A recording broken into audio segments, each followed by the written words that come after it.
kita akan belajar tentang Palestina ya. Kita tugas kali ini bukan hanya sekedar belajar, tapi tugas hari ini adalah untuk bagaimana kita memahami tentang kondisi Palestina sekarang ya. Selama beberapa riset yang kami jalankan, kami bahkan belajar banyak loh tentang Palestina. Yuk, mari kita sama-sama menyimak video ini agar kita mendapat pemahaman yang lebih baik untuk Palestina. Perkenalkan, kami dari kelompok 2. Perang antara Palestina dan Israel berlangsung sangat panas. Banyak tangisan dari orang-orang dewasa, bahkan anak-anak kecil yang masih bayi pun menjadi korban yang tidak bersalah. يا رب ارحم عبادك والله شلت الحسرة من بدري يا رب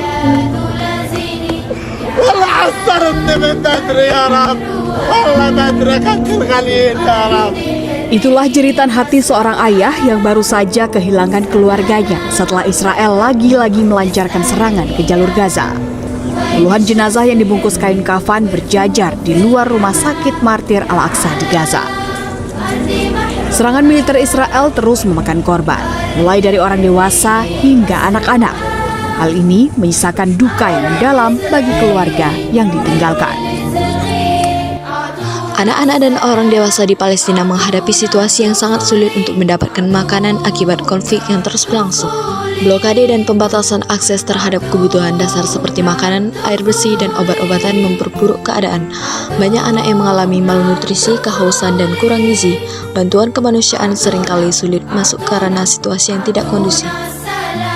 Mereka harus mengantri terlebih dahulu untuk mendapatkan makanan. Tidak hanya orang dewasa, anak-anak yang kelaparan pun turut menunggu giliran. Makanan yang tersedia sangat terbatas, dan mereka hanya bisa makan seadanya di tengah kondisi perang yang mencekam.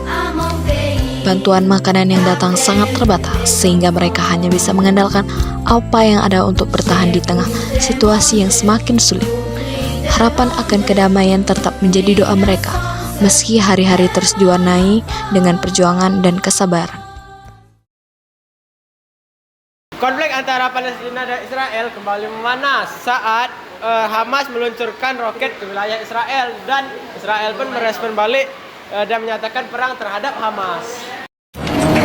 Konflik antara Palestina dan Israel memanas setelah Hamas meluncurkan 5.000 roket ke Israel hanya dalam waktu 20 menit. Hamas yang menguasai jalur Gaza juga mengirimkan gerilyawan menyusup ke sejumlah kota di Israel, baik melalui darat, laut, maupun udara. Israel menyatakan perang terhadap Hamas dan akan membalas dan mengerahkan segala kekuatan. Serangan Hamas terjadi sejak Sabtu 7 Oktober 2023 pagi. Dikabarkan baku tembak antara tentara Israel dan anggota Hamas masih terjadi. Sedikitnya warga Israel dilaporkan tewas dan ratusan orang lainnya terluka. Selain itu, beberapa warga Israel ditangkap pasukan Hamas dan ditawan di Gaza. Menanggapi serangan Hamas, Perdana Menteri Israel Benjamin Netanyahu dalam keterangannya Sabtu 7 Oktober menyatakan perang terhadap Hamas dan sedang memerangi militan Gaza yang menyusup ke negaranya, termasuk dari udara dengan menggunakan para layang. Serangan balasan Israel ke Hamas masih terus berlanjut. Militer Israel mengklaim menyerang 100 sasaran operasional milik Hamas di jalur Gaza. Perang yang dimulai pada 7 Oktober lalu dinilai telah jadi perang paling mematikan di antara 5 perang Gaza bagi dua belah pihak. Kementerian Kesehatan Gaza yang dikelola Hamas mengatakan hingga Kamis kemarin 3.000 lebih warga Palestina tewas dan 12.000 lainnya terluka. Sementara lebih dari 1.400 orang di Israel tewas. Sejumlah saham beberapa perusahaan besar di dunia terpantau menurun selama berhari-hari. Hal ini imbas dari boikot jenama-jenama terkenal yang dianggap mendukung Israel oleh masyarakat di sejumlah negara.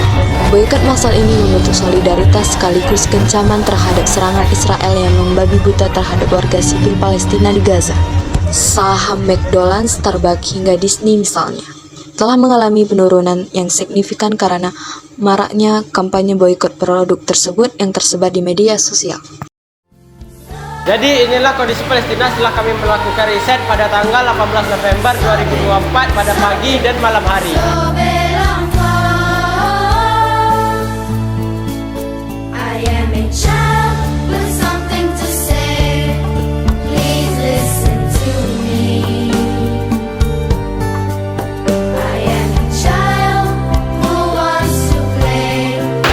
Cara agar kita dapat membantu Palestina walaupun jauh ya.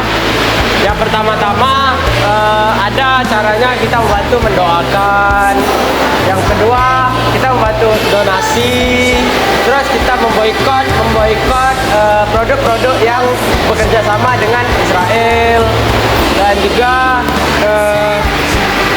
menyebarkan informasi-informasi yang saat ini berlaku tentang Palestina kepada khalayak ramai. Itulah saja pembahasan Palestina dari kami. Mohon maaf jika ada kesalahan. Wabillahi taufiq wal hidayah. Wassalamualaikum warahmatullahi wabarakatuh. Free Palestine!